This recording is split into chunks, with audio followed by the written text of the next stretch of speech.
Well, you mentioned your business background, and I don't think there's any question but that the economy is at the forefront of the voters in the 3rd District, as it is across the state of Minnesota, as it is across the whole country.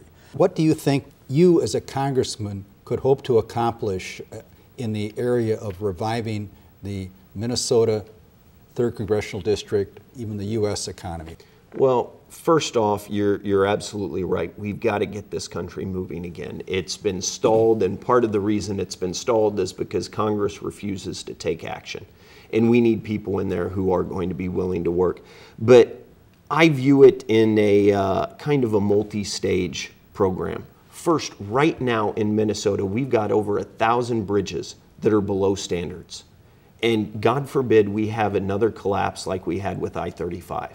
But we've got the opportunity to work right here in this state and put people back to work, rebuilding our roads and infrastructure, bridges, highways, right here.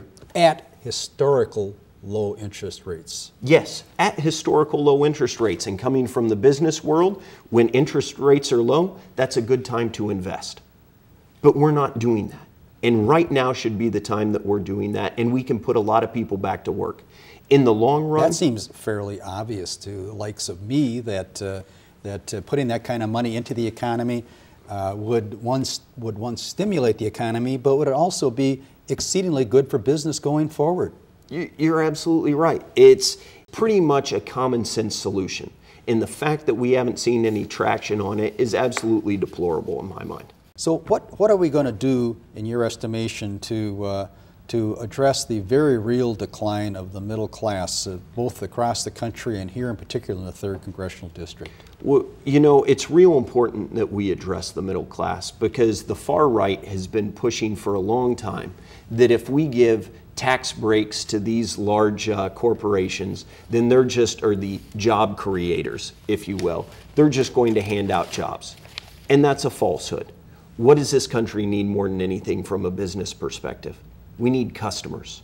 Where's the biggest customer base? The middle class. So when we start investing in the middle class again, then you create the people with the disposable income that can go out and purchase items, purchase services, purchase products.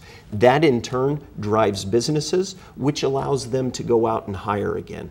Because you don't hire just because your margins went up. You hire because you need to fulfill a demand, and that demand comes from a strong middle class with purchasing power, and they're able to go out in the market again. What do you have any ideas as to how we could address the problem of mortgages being upside down, where the value of the house is less than the amount of a mortgage on a house? I mean, that's a problem that I think befuddles and haunts any number of different people because of the collapse of the real estate market.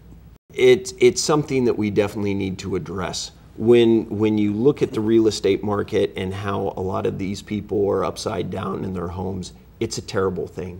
And what we need to do is be able to allow them to get to the table to negotiate with the banks to come to an amicable solution so that both sides can get out of this. Not just the big banks can profit off of somebody losing their home. Democratic Visions is handmade by volunteers through DFL Senate District 48, Eden Prairie and Minnetonka. Lori Pryor, Chair.